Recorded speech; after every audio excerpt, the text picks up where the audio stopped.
บางคนอาจจะเว้าคำว่าฮักง่ายแต่สำหรับชายคนนี้เมื่อใดเราจะเอ่ยคำว่าข่อยฮักเจ้าเลดี้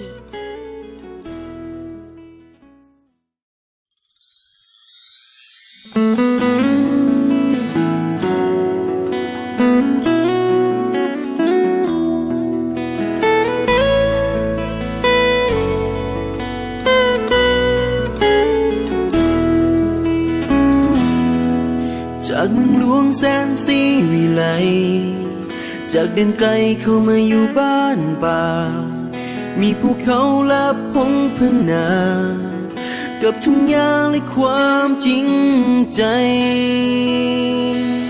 ได้มาพบน้องสาวคนนี้ตกหลุมรักทันทีเมื่อได้พบเจออยากบอกหาอยากให้หูว่าใครคนหนึ่ง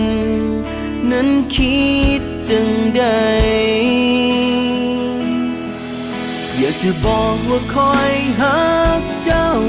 แต่บ่รู้ว่าเจ้าคิดจังใดอยากจะบอกว่าหัก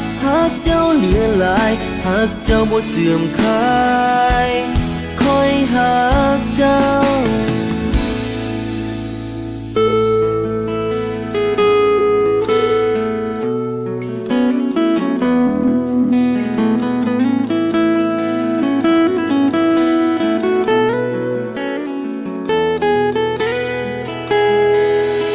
จะบอกว่าคอยหักเจ้า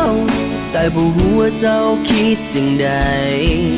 อยากจะบอกว่าหักเจ้าเหลือหลายหักเจ้าบ่เสื่อมคลายอยากจะบอกว่าคอยหักเจ้าแต่บ่รู้ว่าเจ้าคิดจังใดอยากจะบอกว่าหักเจ้าเหลือหลายหักเจ้าบ่เสื่อมคลายคอยหักเจ้า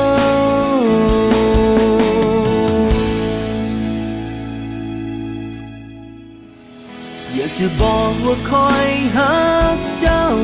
แต่บ่รู้ว่าเจ้าคิดจังใดอยากจะบอกว่าหักเจ้าเหลือหลายหักเจ้าบ่เสื่อมคลาย